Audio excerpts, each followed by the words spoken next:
It's always interesting coming back to a project, especially one that's been in your mind for a long time. You've had thoughts, what it's gonna be, what could it be when you come back? And that's what I want to talk about in today's video.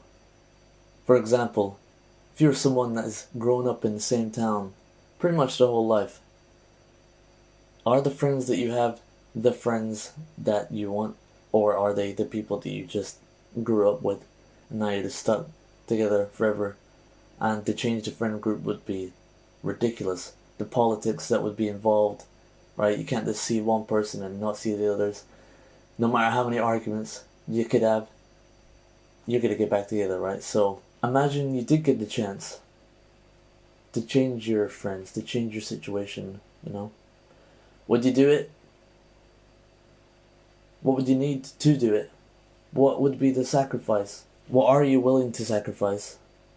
And, for myself, there's been a lot of things that I've sacrificed to try and pursue what I think is right. Either giving up whole friends groups that I actually do like to be in another location to do a certain thing for business, right? Because I make films and I like music, and if you're doing sort of nomad things, there's only a certain amount of things that you could do unless you've got the massive money, right? And I've done the same things in relationships as well. Is this relationship truly the thing that I want? Or am I just stalling?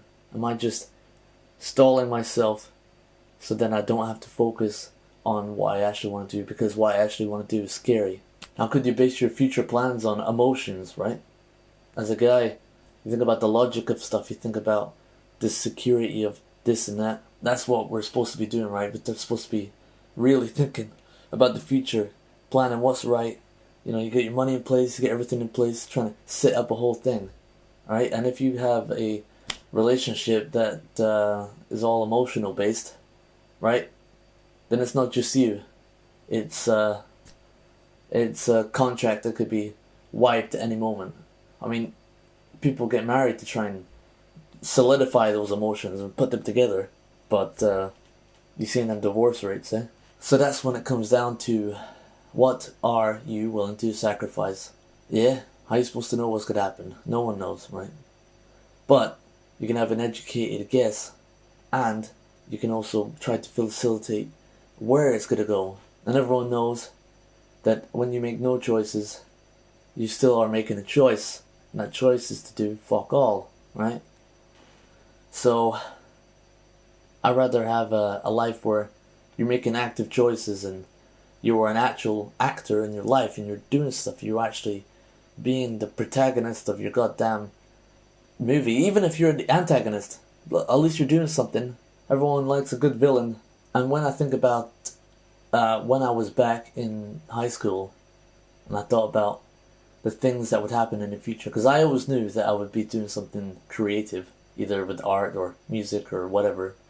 Never really like films, but I always knew there would be something, and I would be somewhat out in the public sphere of stuff, right? And I thought, how could I possibly deal with the criticism, not particularly the real criticism that's going to come, but more of what I think they're going to think, right? Because you have this idea of yourself as some idiot in school, and everyone knows you as whatever you are, which is, right, idiot.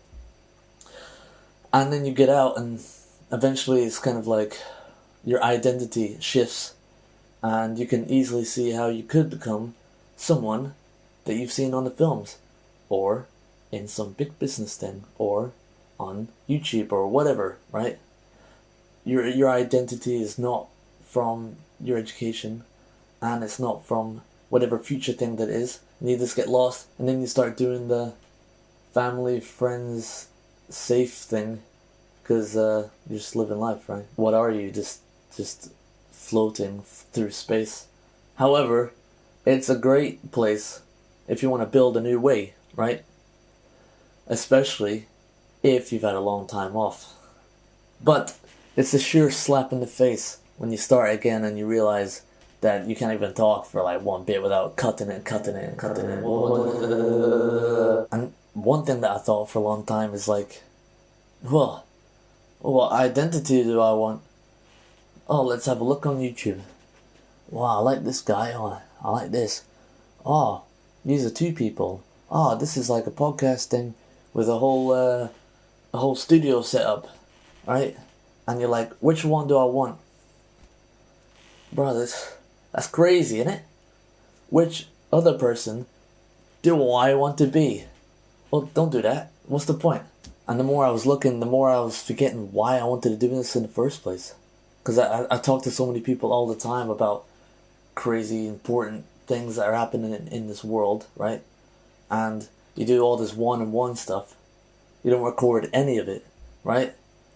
And it's like, it's great for the conversations, but it never scratches the itch of getting out and getting the brutal criticism from the internet, Twitter, and that's what I want. I just want to get the most brutal stuff, right? Because that's how you find the truth. That's how you find the answers. If you're just talking to your friends and talking to psycho people in private, yeah, that might just end up either nowhere, or everyone's like, yes, that's good. That's the answer. We've solved it. We've solved the world crisis in our living room. So just like a lot of us, I've seen the progression on YouTube for the past 10 years, right? In the shadows. Yeah. Really, I mean, the only thing that seems to have changed is the particular words that they can say on the channel without getting the channel taken off. So much progression, eh? And that's the thing, that's what's really drove me to want to do any of this, is this whole free speech, misinformation nonsense, right? And it's kind of nuts, like what we've been going through lately, right? What is today's day, eh? The 6th. Yeah. It's like we're having all Christmases at once. War, pandemic, financial crisis, new technological advancement into the crypto world, and privatized space travel.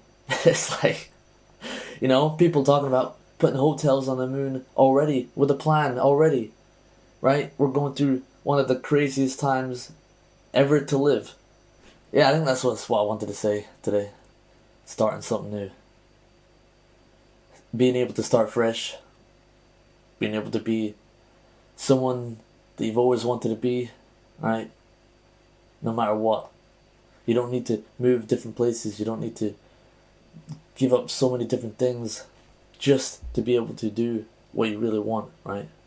You just need enough of a push, and enough of a reason, right? First steps, scary, but once you get going, you've shut the doors behind you so you can't get back out. Anyway, that's all for now. Ta-da.